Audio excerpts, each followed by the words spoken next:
So, welcome. Today we are recording episode 7 of The Ladies Fixing the World Season 2. And we decided to be a little organized and introduce ourselves. I'll quickly do it. I am Cecilia. I'm from Denmark. I'm currently in the south of France. And I am here with two of my good friends talking about unschooling. So, do you want to say hi? I'm Sandra Dodd. Hi. And I'm in New Mexico in the United States. And that's all. I've unschooled for a long time. So I'm in the warmest middle place when we're scheduling these things. Hmm. And I'm Sue Elvis from Australia. We live a little bit south of Sydney in the state of New South Wales. Looking forward to the conversation, Sandra and Cecilia. Yeah, and conversation is the word today because we're having a conversation about how unschooling is often we say that unschooling is carried by conversation, or the means of transportation is very often conversation. How conversation seems like it's just one long conversation. So that is the hat we're putting on today. And before we started recording, Sandra prompted me to talk about the Danish dinner. And I can't remember, Sandra, did we talk about that on the last episode? Why did I start It was afterwards. It was after you had stopped recording last time you told us about it. Okay. So meanwhile, in between the last recording of the ladies and now, I have talked to the lady who wrote the book, The Danish Way of Parenting, on my other podcast that I host with my husband, Self-Directed. And this is a funny book. Like, there is a book called The Little Book on Hygge, and another one called The Little Book on Lykke, which can somewhat be translated to happiness. These books are fascination of my culture, and I picked up The Danish Way of Parenting in a bookshop somewhere, and I thought, I don't need to read this. Obviously, I'm Danish. And then I talked to that lady, and she's American. She married a Danish guy. She lived in Rome, and then they moved to Denmark, and maybe they lived other places. I can't remember. And it was interesting to get this outside perspective on where I come from, because my way of thinking comes from the Scandinavian style, the Danish style. And one of the things that we do, which is still an institution in parenting in Denmark, is we have this idea to be a good parent, to be a good family, you have a sit-down dinner every day. And it's a home-cooked meal. That's falling a little bit apart like in the rest of the world, but less so in Scandinavia than in many other places I've visited. You have a sit-down dinner. Everybody joins, no phones on the table. You have a conversation. You stay at the dinner table if you're old enough to hold a conversation. If you're a little one, you run off. It's not old-fashioned in that way. It's more like you bring the family together, you make sure you catch up with everyone, you make sure you reconnect. And I took that for granted. I take that for granted that everyone does that. And I realize now that I've been traveling, that they don't.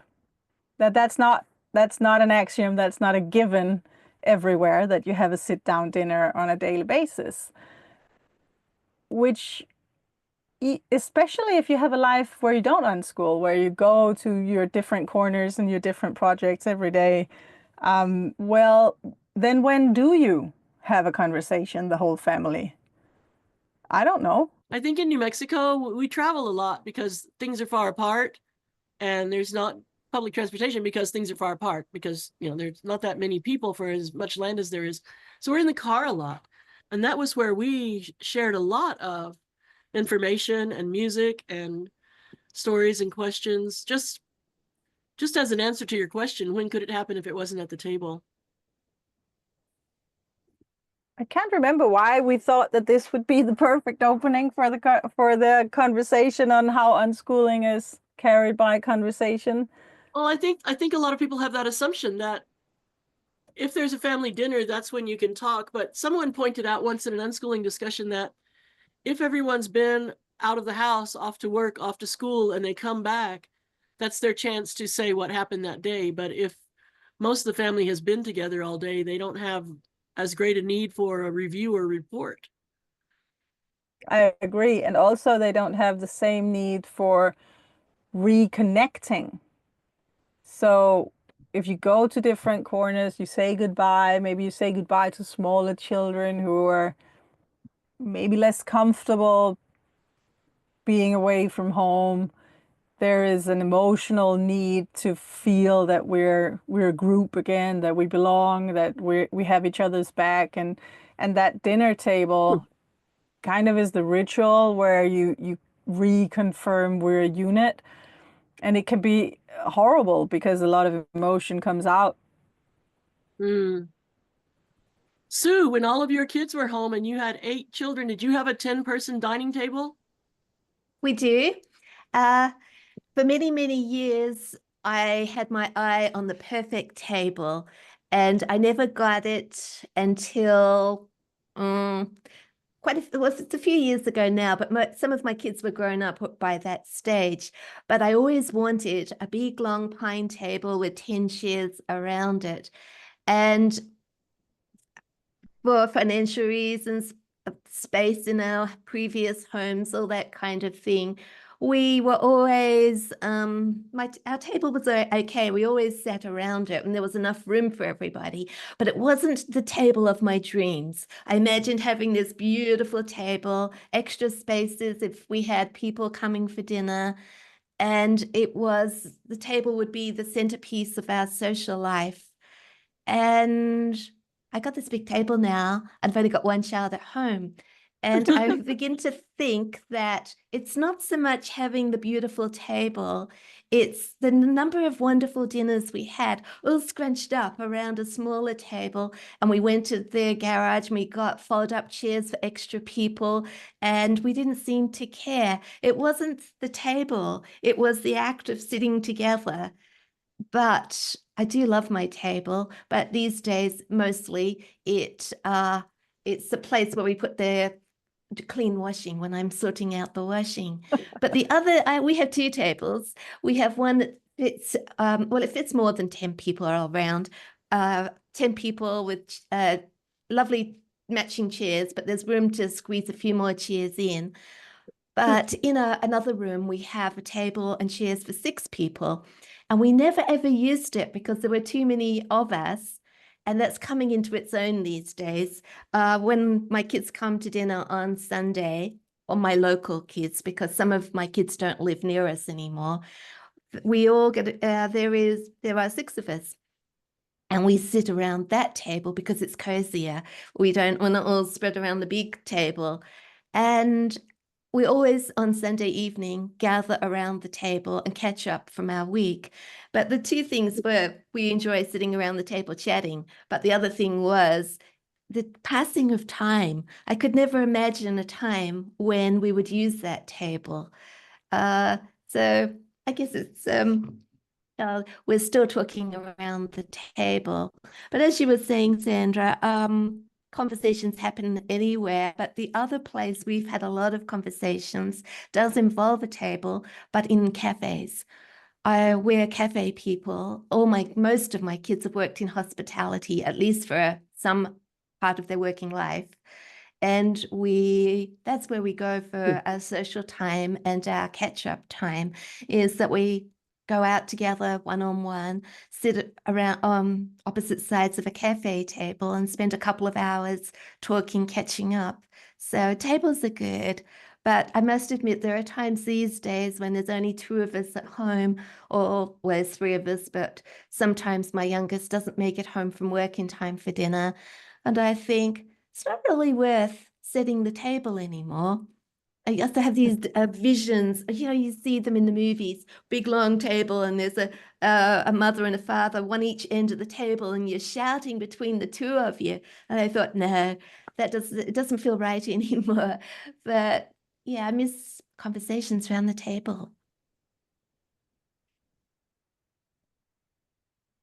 We had a conversation about this that wasn't recorded a while back. And one thing I said I would do is I would tell Cecilia why I was a little jittery and opposed to making people sit at the table. And I think it's because, they say that American culture is too puritanical, but the Puritans were up in the Northeast. But what happened in the South, Southwest, Southeast, all along the bottom is people came from Ireland, Scotland, Protestants, England, some, and they were very harsh. And what they call the Bible Belt now is made of those people who have been there for a long time, 200 or 300 years of basing their lives on a religion that was threatening in a way, what they call fire and brimstone. And so the model of those dinners, I didn't live with them because my parents had been of that group, but they weren't themselves very religious. They wouldn't let me cut my hair or pierce my ears because they were that religious, but they didn't go to church anymore. But so the culture is still there even without the churchiness sometimes, because there have been so many generations of this is what you have to do or be to be good. So the dinners that would happen in a family like that would be there on time, be dressed right, sit right, hold your fork right, but not yet, not until after the prayer. So they say grace. And sometimes grace is even threatening a little bit about being good. And then now it's a test. The rest of the meal is a test. Do you know how to sit? Do you know how to not lean on the table? Do you know which fork to use? How, not which fork, but you know what I mean, which utensil to use how. And don't get up until you're excused. You have to say, may I be excused? And the answer is probably no.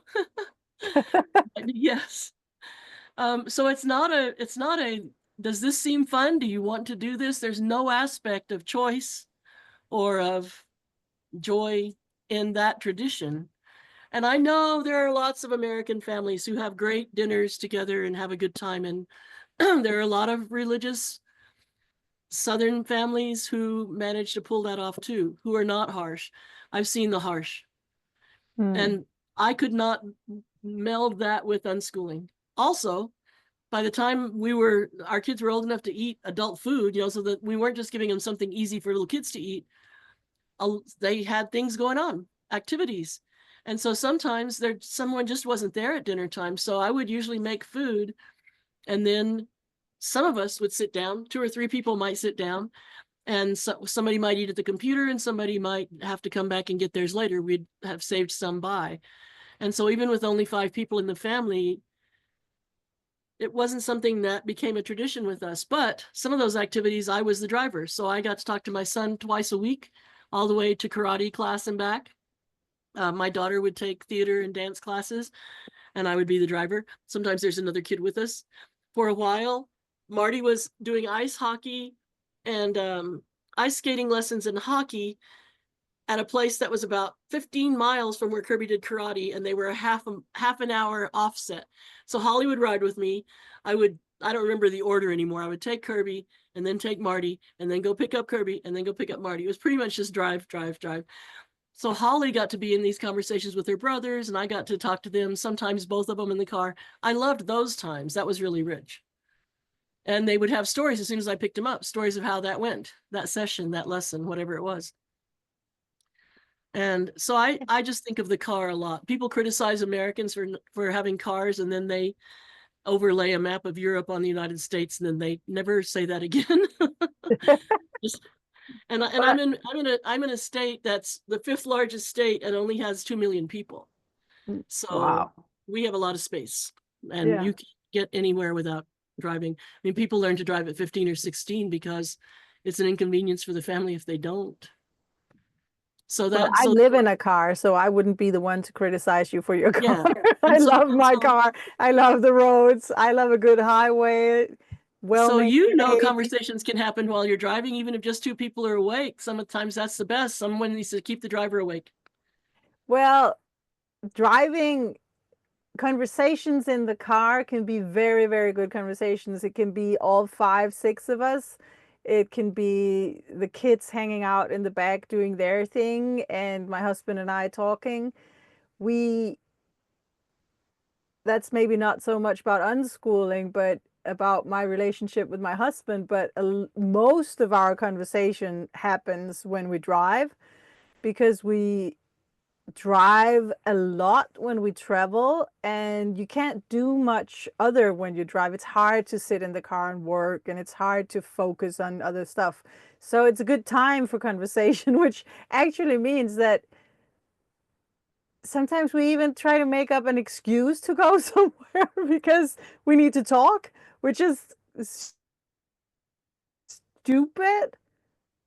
But if we stay in the same place for a long time, then once we leave and need to drive 1,000 or 2,000 kilometers, it's really nice because we get a lot of time to talk. And I definitely don't think that the dinner table is the only place to talk.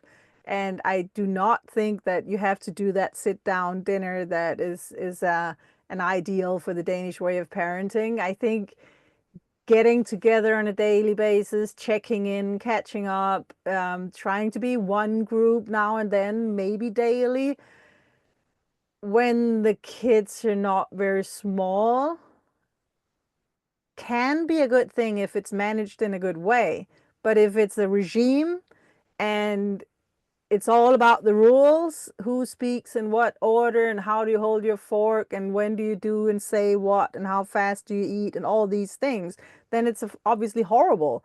I grew I up with forgot to that. say, I forgot to say no singing at the table, no laughing at the table. Yeah. Don't talk if the adults are talking. There were just too many things that made it not fun.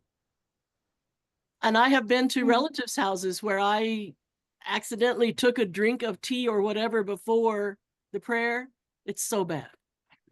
Everyone just stops what they're doing and stares at you like the devil is sitting there. Yeah, it's. I hope Yeah. that's fading. I'm sure it's fading because I'm old now, and so maybe those were things that are fading everywhere. I'm being Yeah, generous to people I know are trying to keep it from fading. well, it doesn't sound like a very enjoyable way of spending time with family. In No. our house, we never met for breakfast or lunch. Those were meals where people got up and got what they liked and ate where they liked and where it fitted in with their life. But yeah, we always gathered at the table at the evening. But it was like it was a sense, we had a sense of belonging. This was our circle. And if there weren't any rules, but obviously different families have different traditions, different ways of doing things. And I guess for us, that was a way of bonding us together. It's like having a family language or family jokes, or this is what we do in our family.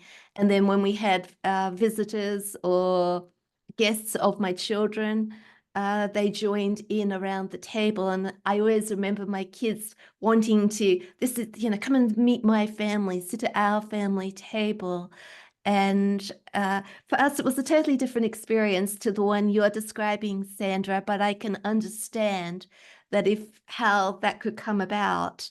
So I perhaps I don't was think we just had, living in reaction to knowing that it could be negative. I think I was yeah, well, afraid of it. I don't know. We didn't have any rules. If somebody was working late, we put their dinner to one side. It was heated later on and they ate by themselves. Uh, we did say grace, but I don't think we frowned on anybody if they started early. Well, you wouldn't frown at your visitors, would you? That would be totally rude. I think you would more likely just to pass over quickly and get on with the eating to make them feel comfortable. But yeah, hadn't thought about that before, Sandra. It's amazing how you judge things on your own experiences, and it's so interesting to hear customs, traditions, way people do things in other families. It's not the whole United States. It's one corner, and and just because I was traumatized a little bit or spooked doesn't mean I should generalize that to anyone. So there's my disclaimer. Another time that a lot of conversations happen is late at night. when some people are asleep and a couple aren't, or a few are still up.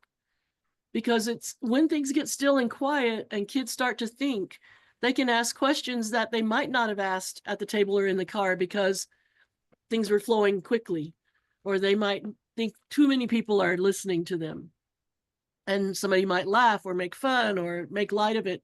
But if it's sometimes a one-on-one or two-on-one conversation late at night, some of those are the very best.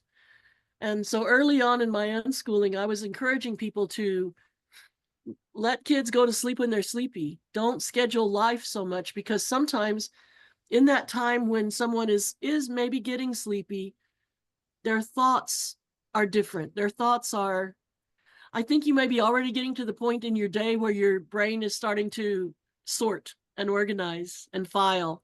Me? And anyone, Well, because what happens, me REM being sleep in starts. Europe, I'm at that end of the day at least. Oh Yeah. yes, Yeah. you're at nighttime. I'm in the middle of the day and Sue's early Yeah. morning. Yeah. So yes. So when you're getting to that point where your brain is starting to slow down, I think some wonderful thoughts come. And so because of the late night, because of my recommendations that people not be so harsh about making people go to bed, whether they're sleepy or not, I saw in those examples conversations that were educational. I don't like the term very much, but conversations in which topics were turned over, slowly examined, nicely, interestingly and the parent. So in those conversations, the children get information they didn't have before, and the parents see what the child knows. I think that's one of the most valuable parts of any of these conversations, is that's how the children learn. That's how the parents learn what the children are knowing and thinking about. I think also a lot of learning or realization, growing happens in conversations. We're having one right now. And as I was walking out to the van to have this podcast recording in my end relatively late in the day, I was thinking, can I even stay awake? I'm so tired. How can I do it? And once we start talking, I'm ignited. It's interesting. I'm alive, and I'm thinking. My brain is working, and that was the reason we thought we would have a conversation about how important conversation is to unschooling, because that's where it all happens. That's where the juice is, and it's not important whether it's around a formal or informal dinner table, or happening in a car, or late at night in the sofa, or whatever. Another very, very good context for conversation is walking. At least in my family, we really like going on long hikes. We used to have a rule of doing at least 10 kilometers once a week, because that just unwinds everything, and everybody has enough time to talk about everything we need to talk about with everyone in the family. And I think this way of connecting, but also exploring together in a very informal format of just chatting, basically. There's no agenda for a conversation around a dinner table. There are no exams, no, you'll not grade it afterwards. It's just a long ongoing thing. You might pick up something from yesterday, you might put in a new idea, you might want to share something you just learned. I think one of the good things about talking around a dinner table is getting used to communicating well with other people and listening, and not using the dinner table as a formal way of teaching communication skills, but it sort of comes up naturally that we learn to listen to each other and to take turns and to make sure everybody is part of the conversation. And even things like storytelling, we learn how to tell a story. We learn how to just share what's on our minds. But the thing I think mostly that we have learnt from the dinner table is to include everybody, because there's lots of us there. And I think one of the worst things that we have sometimes, if we are around the table and side conversations break out, or somebody gets lost in and doesn't get to say anything, especially when you've got a lot of people.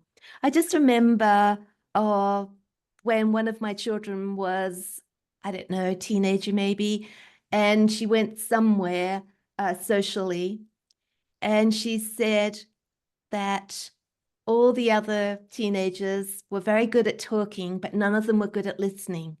And you had to really fight to say something, and they weren't really interested in what she had to say anyway, so she gave up. And she said, they haven't learnt, Mum, to listen to the other person and to take an interest. All they're concerned about is to tell what they want to say, which it might be interesting, but conversations are back and forth between people. We all have an input, we all say something. It's not a monologue.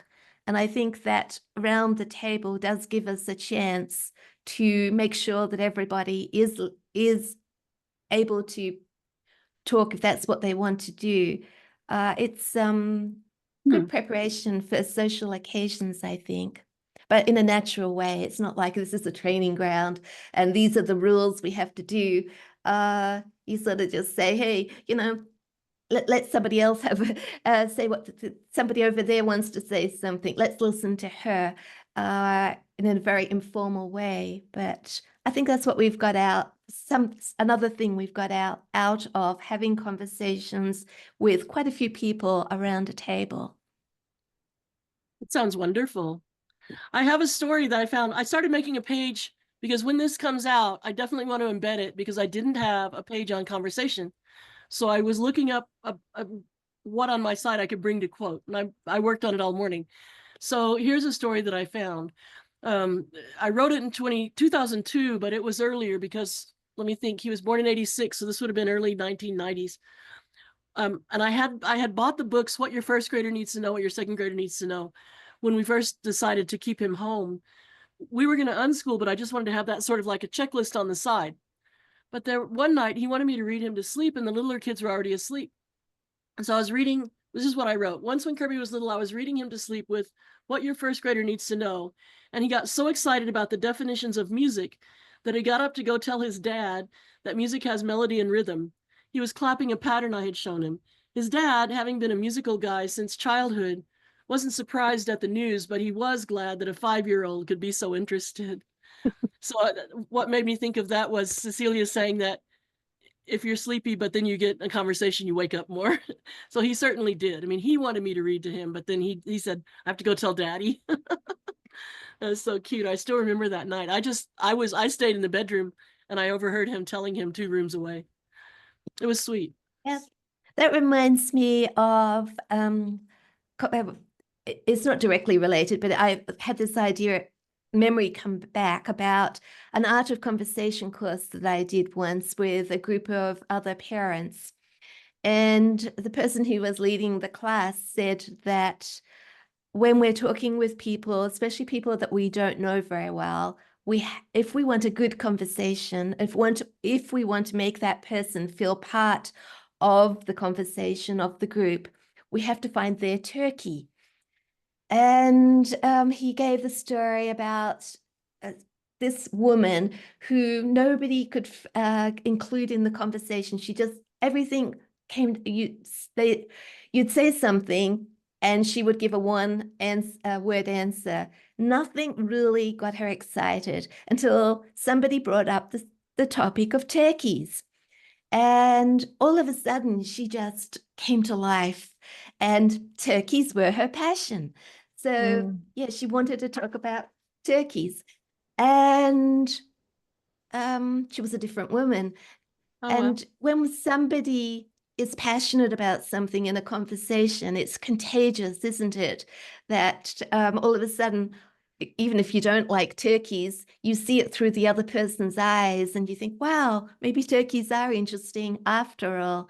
So within our family, we have this phrase, find somebody's turkey, so that if you're talking within a group and you don't know someone very well, just keep on trying until you find their turkey. And once you found their turkey, the conversation will really flow.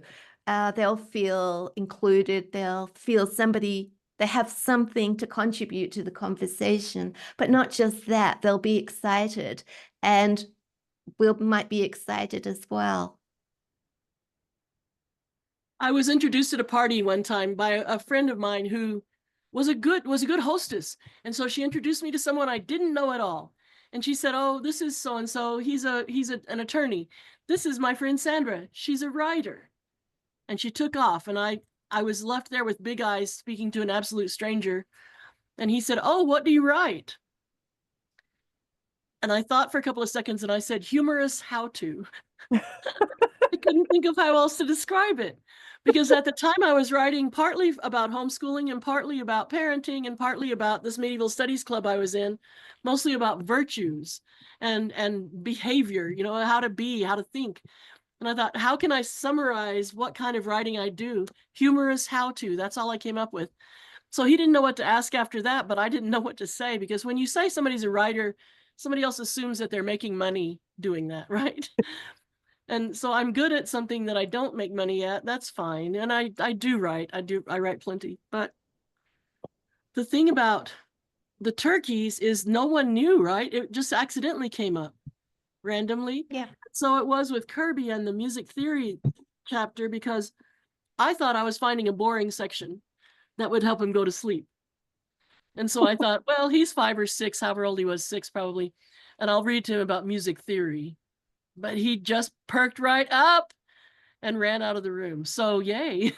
And wanted to talk about it more with someone. That's the one interesting element, is that we don't like talking about learning too much when we talk about unschooling. But then again, we are talking about how learning happens in a different way. And it's just so clear that the things we share with our stories and we want to explain to someone else that we just had this realization or we just learned something. Once we share it, it sticks more. It becomes part of our vocabulary, part of our knowledge. And I see in the unschooling that I'm doing, it sounds weird. It's a weird way of phrasing my life, but I mean, I'm living this unschooling life with 3 kids who are still home, and they come and they share things with me every day. They want to explain and they want to tell me things they figured out or thought about. And I think if we're talking about unschooling as something that happens to a great extent via conversation, it's important to maybe not sit around a dinner table, but to make space for that conversation. I've had a lot of conversations with my husband about how much coffee I drink and how much it looks like I'm just hanging out doing nothing because I'm just chatting with the kids all day. But he understands now. That's my job. That's my role in the family, to be the one who listens and asks questions and wants to know. And I'm available. I'm trying to not be busy doing something else. And I think making space for this conversation and also learning to hold it, I would say.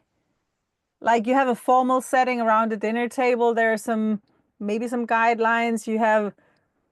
Sometimes I need to tell my kids, look, I cannot listen to what you're sharing with me right now because I'm not focused. I'm halfway doing something else. Will you please let me finish what I'm doing so that I can hear this thing you just learned about? I don't know. I just heard today about how the potato was introduced at the French royal family once, and yeah, whatever. And they know how to say potato in Polish. I remember that from another episode. Ziemniaki. Exactly. I think anything that a family does that's peaceful and the kids are interested in doing is great. It's perfect. I also think that because I used to teach, and maybe you two have taught too, and Sue's husband is teaching, when I used to plan a lesson or an activity, I would think of it this way. I have 30 kids. It'd usually be 25, but I think of it as 30 because when I was younger, that's pretty much how big classrooms were. So I think 10 of these kids already know and don't care anymore. They're not going to listen to me really.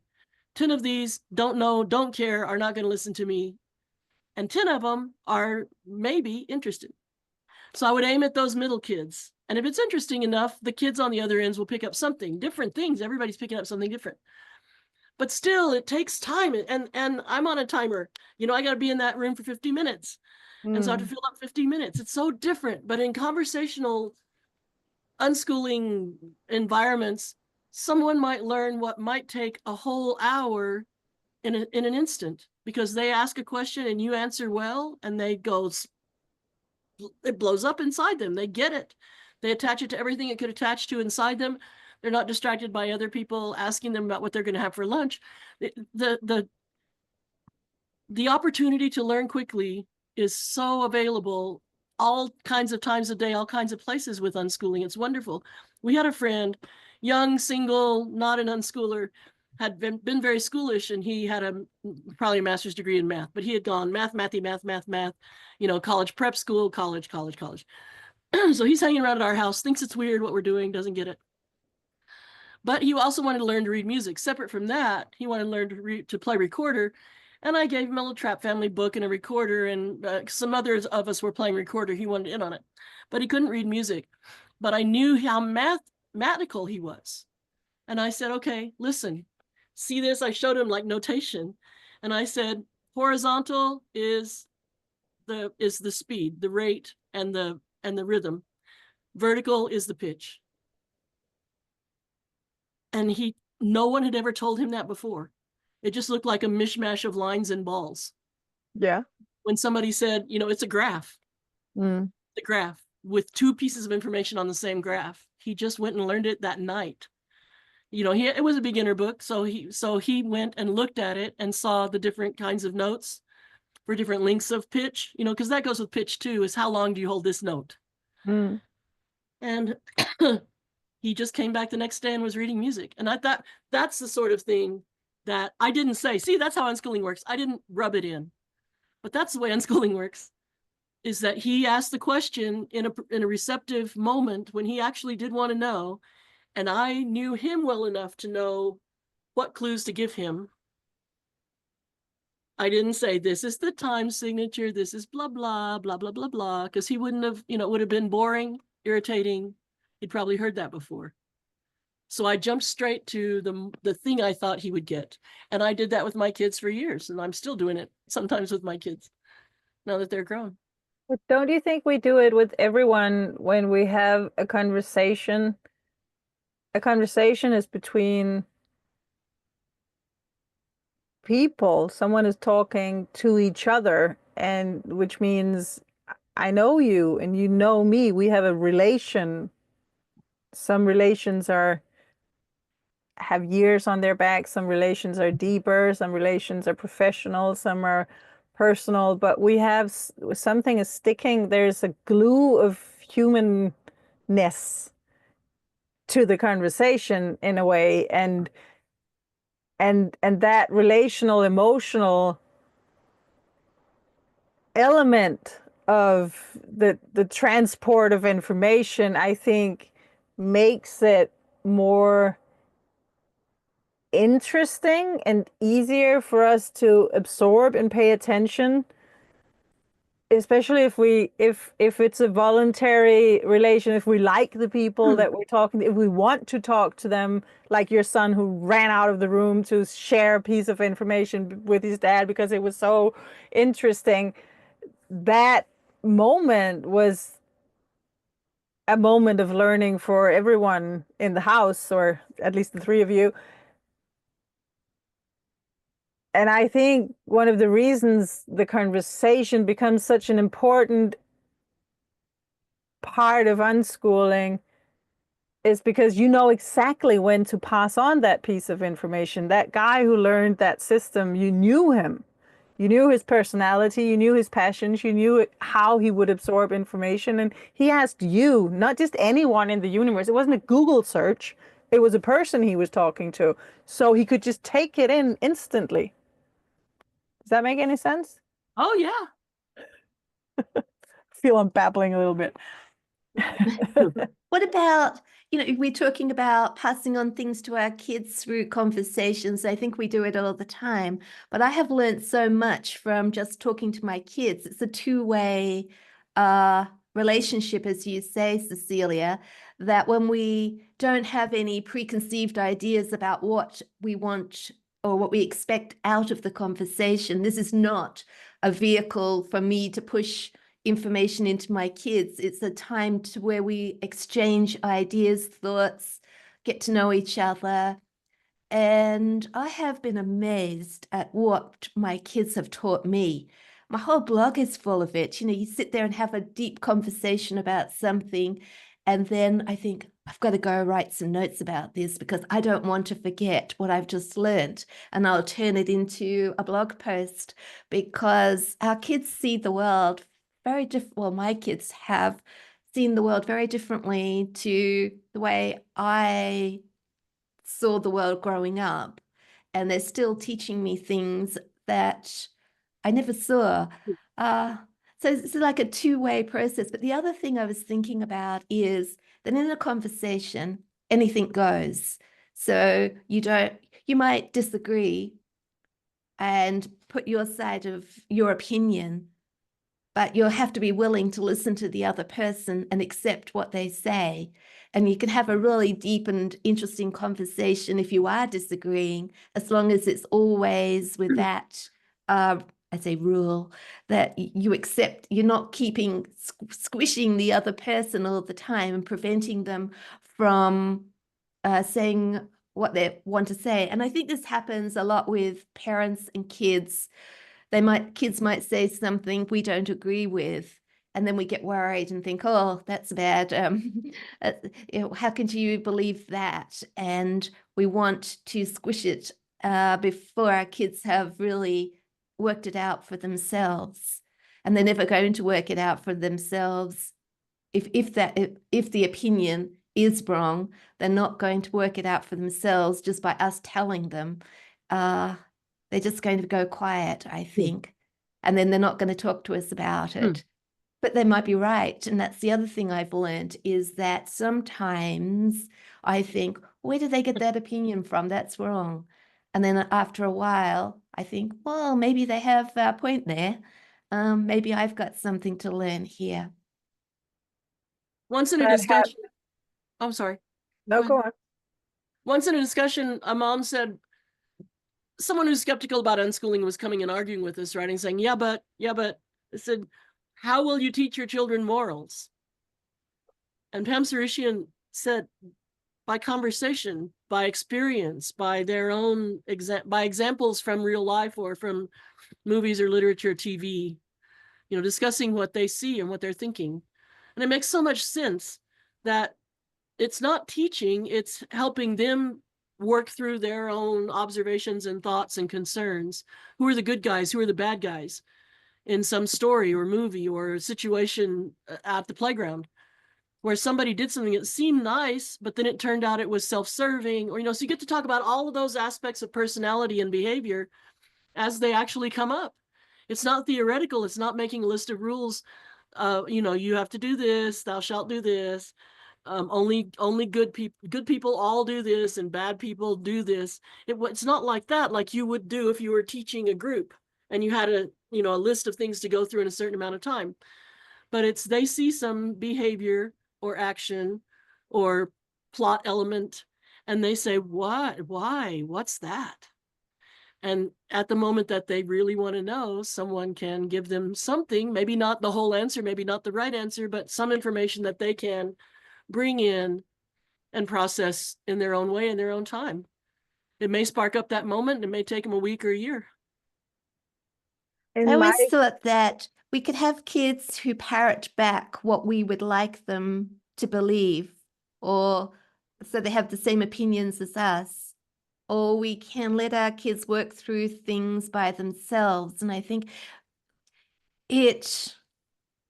I would rather have a child who thought critically and thought their way through an issue and came to their own conclusion than just absorbed whatever I said, because I don't think that is very strong and long lasting. I think kids are good at just, in the end, giving up and just telling us what we want to hear. And parents are good at getting nervous about whether their kids have actually picked up what they want them to know. And so they get suspicious and keep on questioning them about things. And in the long run, I think it's much better for everybody to be able to work things through in a supportive environment where you can say what you want and have these conversations, these discussions. Yeah. I think a base thing of the unschooling culture is this question everything situation. And another base thing that apparently, according to this lady who wrote The Danish Way of Parenting, it's a very Scandinavian thing. It's more normal in Scandinavia. I don't know. I haven't been everywhere. But the leveling, that I respect my children's point of view as much as they respect mine. I'm not this authority. I'm not right or default just because I'm the parent. I know things. They know other things. And there's no end to the number of examples I could come up with if I just sat down to actually write them down, of when I have been wrong. I thought I was right, but I was wrong. And the style, the way we communicate, I don't assume I'm right, not even in the moral things that I think I've figured it out. I'll tell you, good people do this and bad people do that. It's more, and this has happened especially after we started traveling. We've been in so many different contexts, so many cultures, so many weird situations, so many amazing situations, but different. And what happens is we go to the car, we leave, and then we have all those hours for talking. And what we really talk about is, how can we understand what just happened? It's not a judgmental conversation. It's just what happened and how can we understand it? And very, very often, if I think I'm right and I've figured something out, the perspectives my kids put on the situation when we have this, how can we understand this situation conversation, is so interesting. And I see that my point might be valid, but it's just not important in the context because they saw something else. And that's when moral is taught. I mean, even the question, Sandra, how do you teach moral?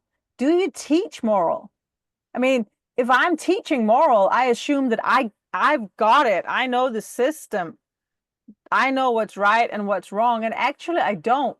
I have some values. I have a navigational, but I'm open to suggestions. And my children are very, very good at calling it out when I'm just wrong in a kind way. I believe that question had been asked by someone in the southeastern United States, hearkening back to an earlier part of this talk.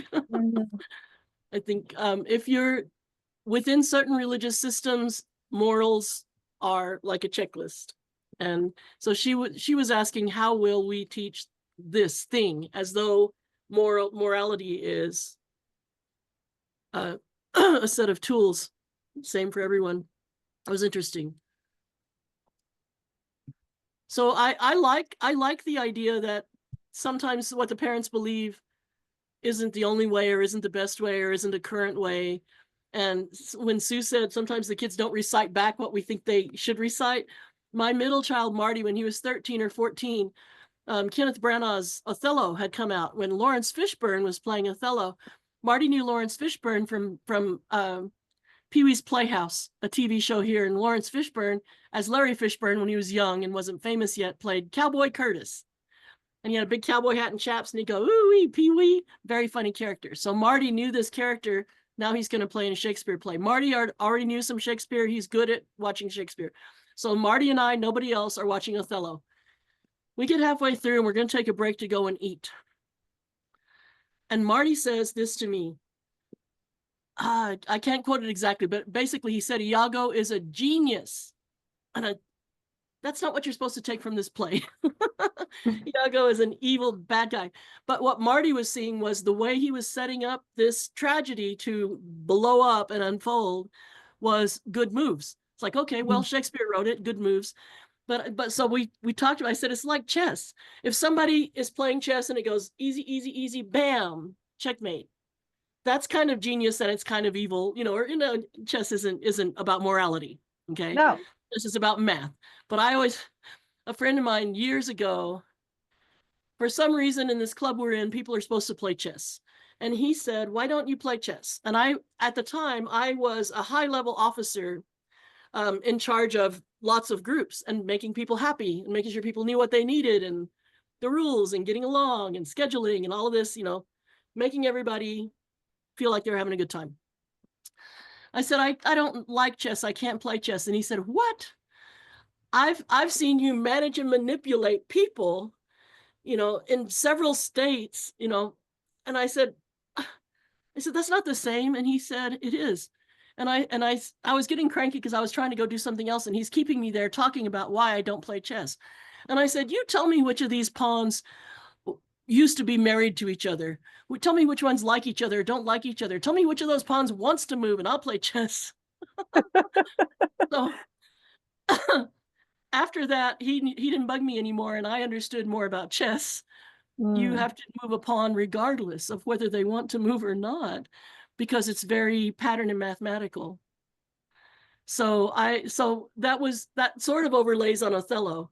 Because if you just look at it as if you do this and then this and you set this up and you put the handkerchief there and you tell this story and there's no witness that can undo it, ta-da, checkmate. Although it involves sorrow, and betrayal. So for me, I'm seeing all of the emotional part and Marty's seeing the mathematical strategy part. And so he said Iago was a genius. Oh, well. Well, there are evil geniuses, right? Yeah, I suppose that's the deal. And also, both of you got something new out of Othello because you saw it together and you had your different styles of seeing. I think it's very important to teach moral, and I think it's very important to talk about moral. And I would say Shakespeare is a big part of that. Literature is a big part of that. Life experiences is a part of that. And from an unschooling point of view, I wouldn't say that I'm teaching moral. I would say that we discover moral together when we feel uncomfortable on top of something we saw or something we experienced, that being fictional or in real life. We have a conversation about it because it's unsettling, because we don't understand it, because something is not, you're processing, and this processing is happening in the community of the family and the community of the people we are around. That's why we like talking, because we process things together. And I think a lot of moral discovery in my family has been happening through these conversations. And I've been wrong often. Very often my kids have said, you know what we're doing right now is not right. Or what we're assuming here, we're assuming on false grounds or on insufficient information, or they have come up with rules for behavior. I have rules for behavior. I have things, and then if I put them out there and I say, hey, you can't do that, then they will ask me, why can't I do that? What about this content? Could I do it under these circumstances? They can become really annoying. but then we laugh and we have a conversation about that. So it's not like we don't care about moral. It's more like an unschooling family wouldn't teach moral. They would maybe present moral and say, hey, we're in a culture where this would normally be considered wrong. How do we cope with that? Can we do it? Working on this page that I'm creating to enshrine this discussion when it's published, I found something I had written on just add light and stir, and it's short. And I thought I better bring it to that page, but it says nothing on paper is learning. Nothing recited is learning. Nothing in a conversation is learning. Learning is putting information together in one's own head so that it makes new and different sense. It always and only happens inside the learner. So whatever the conversation is, or whatever we're watching when we had the conversation or considering doing, is this okay? Under which circumstances would it be okay? That each person involved is learning something different. It's fun. I like it. But what I like about conversations is that sometimes you can replay them later on and keep thinking about them, and you don't always get everything out of a conversation while you're having it. But a conversation can be so rich that you go away and ponder it a bit. And what I also really love is coming back later and going back into that conversation later on. I think that's we have I belong to a women's group, and we have weekly discussion groups on a weekly discussions, and I think there's always value in coming back to the next meeting, and before we start our new discussion, revisiting the old one with what we have pondered in the week, because it doesn't all happen within the conversation. Sometimes it happens later on. We just throw out the seeds there, we enjoy ourselves, but then later on, we want to think more about it and maybe even do some research.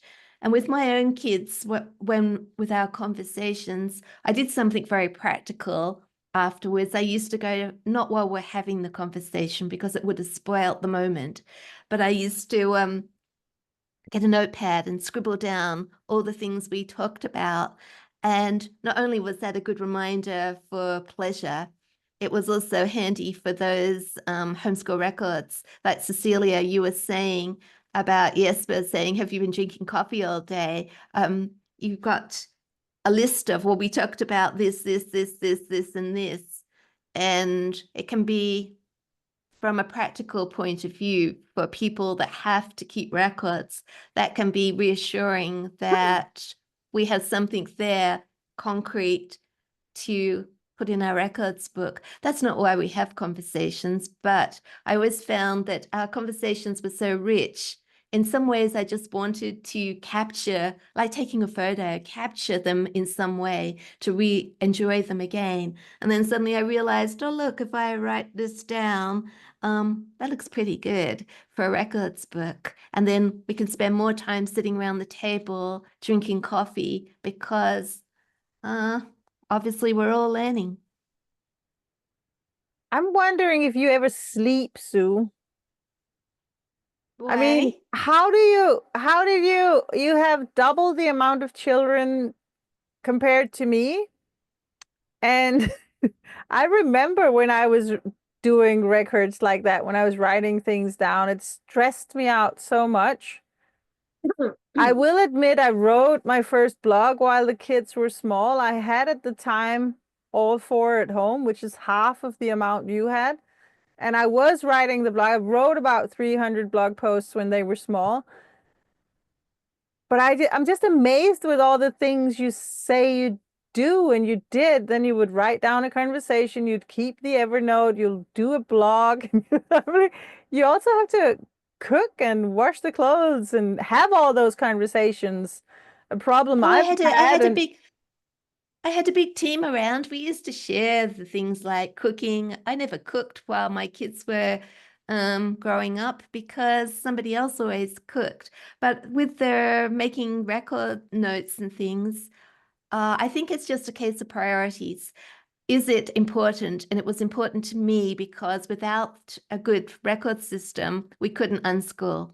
We couldn't even homeschool. It was just what we had to do. And Yeah. I was willing to do that so that we could live the life that we lived. And I knew that if I didn't make that time to do it, we wouldn't get through our registration. Makes It's sense. just priorities, I think, what was important to us at the time and what I felt I needed to do. Well, if that had been the case for me, I would definitely have done it. And I found a good way of doing it because I came to the conclusion that I had to enjoy it.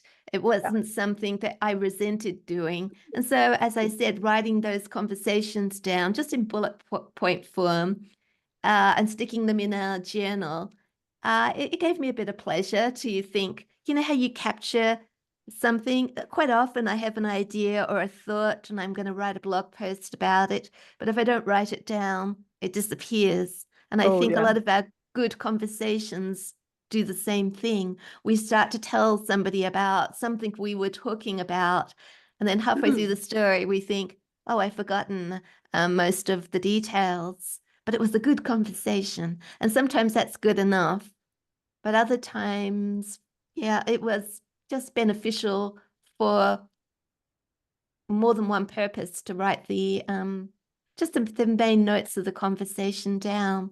But I didn't do it all the time. I wasn't sort of hanging on my kids. Well, we've had a good conversation. Quick, go and do something while I write it all down. Some conversations got away from us, but if I had a spare moment afterwards, I would just jot them down. I've been juggling with the idea of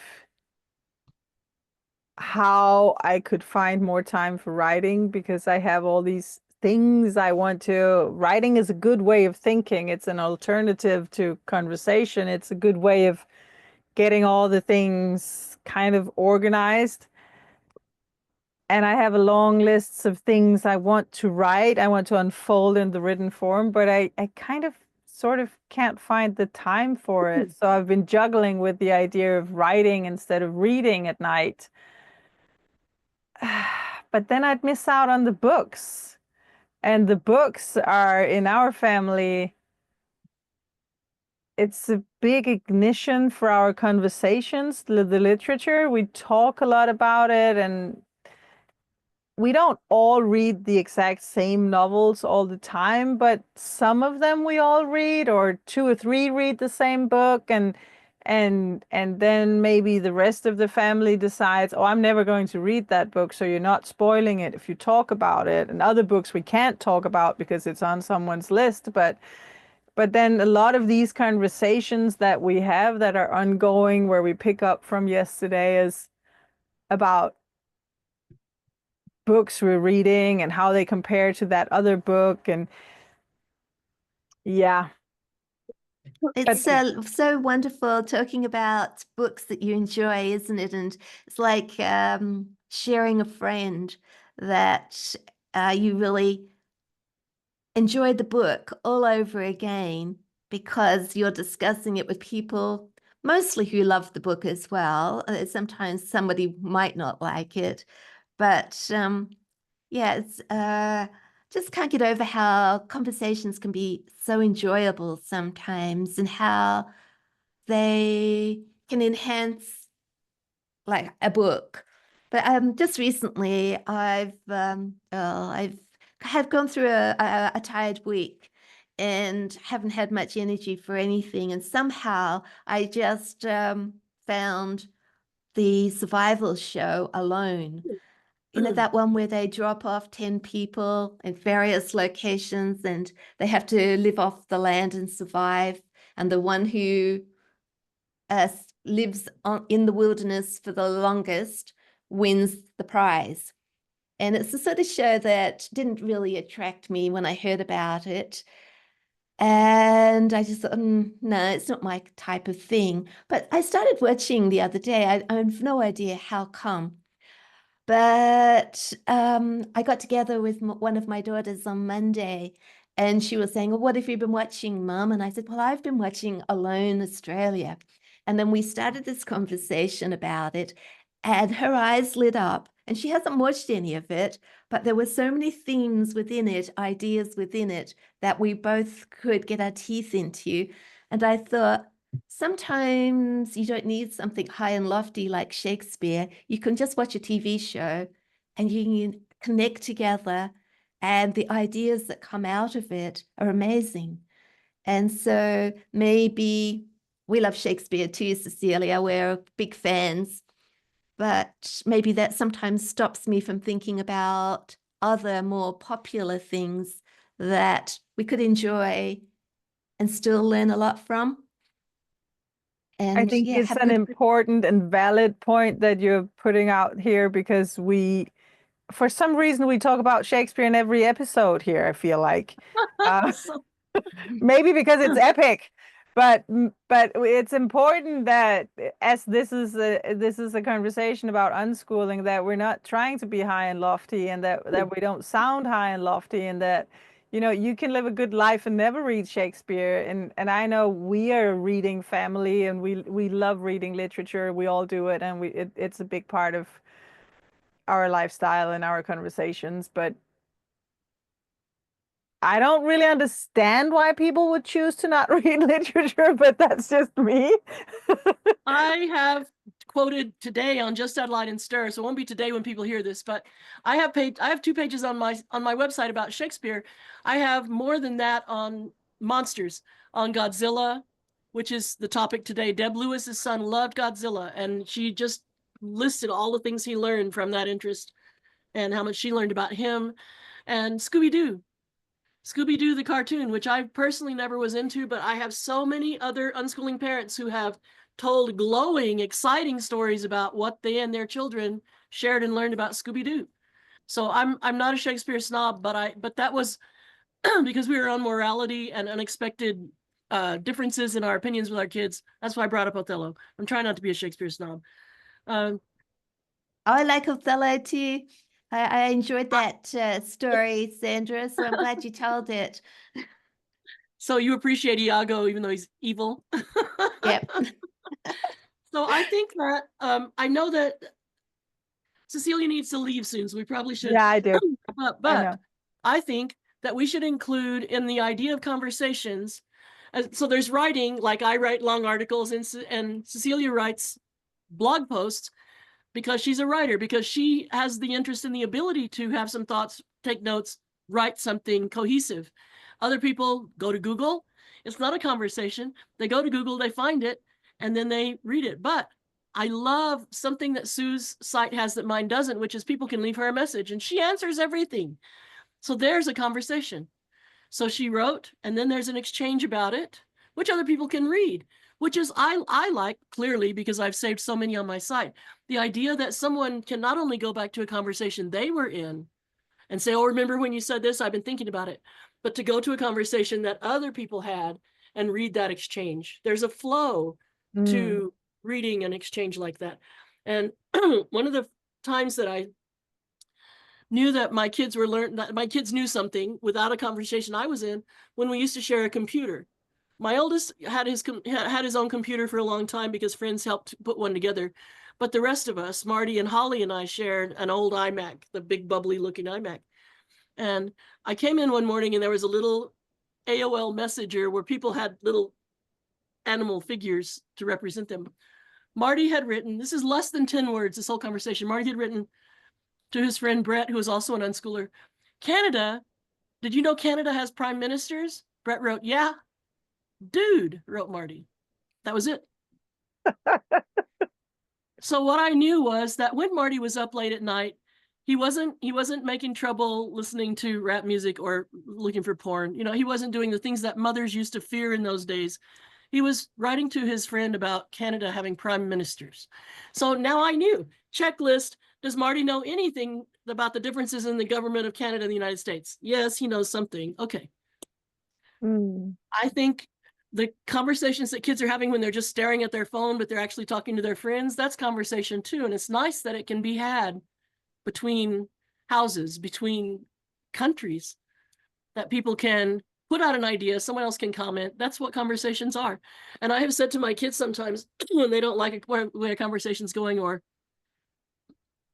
there was a complaint in part of my family that one person said, well, he just wants to like make a long speech. And if I say anything, he gets mad and says I interrupted. I said, okay, look, I talked to this person, a relative of mine who needed to be talked to.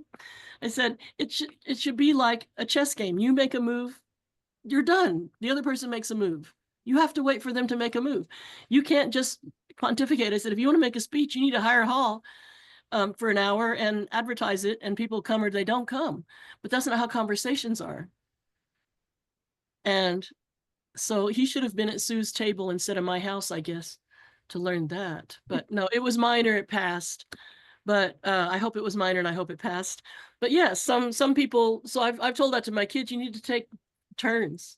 That's how conversations go, and you see it really well with instant message or whatever people are doing, phone messages. And that's something they can also go back to, for better or worse. Sometimes they're sorry that they did.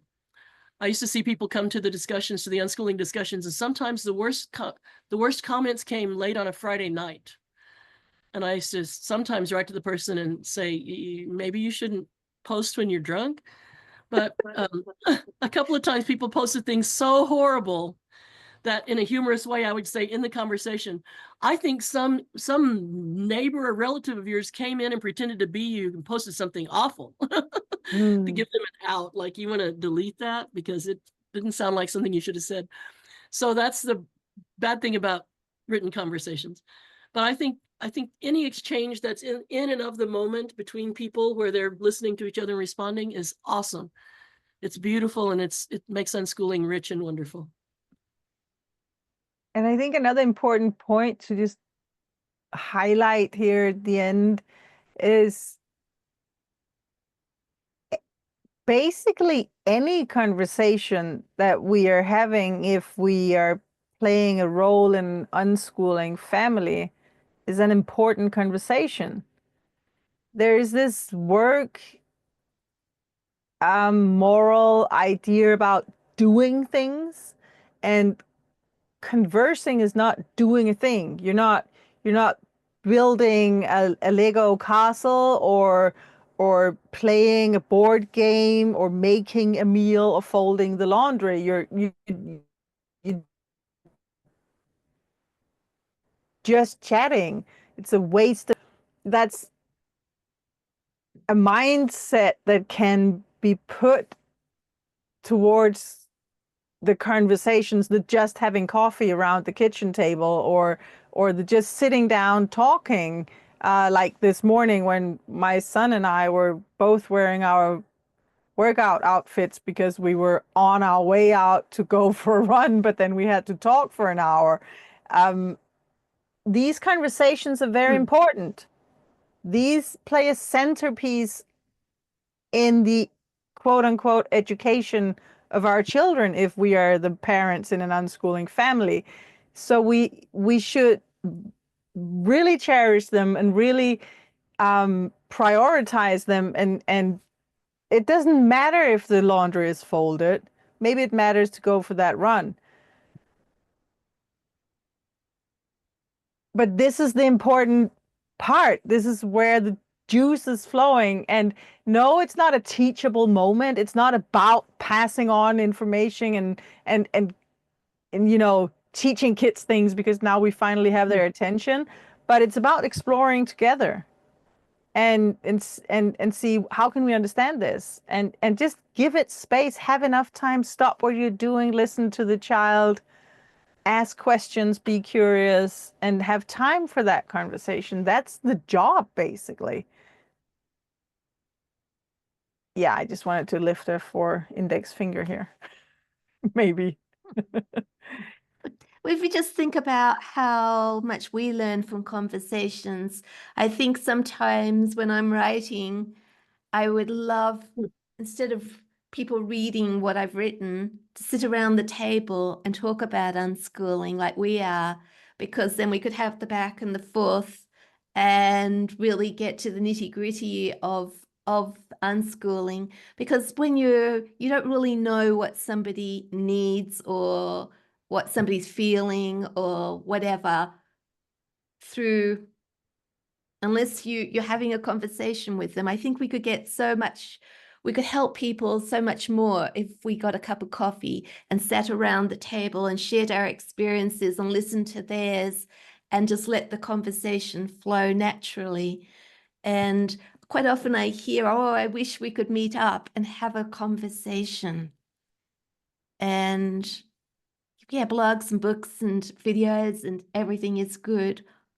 But wouldn't it be lovely to meet in person and have a Oh, it would. conversation? And this, I guess, why people listen into long form conversations, because it's like being a fly on the wall, isn't it?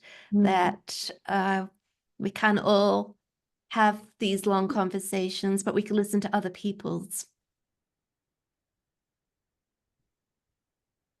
I'm exploding with the idea of meeting up and having a long conversation. Maybe we should make that an invitation for the readers and the listeners to ask their questions in the show notes and on our blogs. When they read something, please give us some feedback, because it can be very, very interesting, the conversation that happens in the comment section.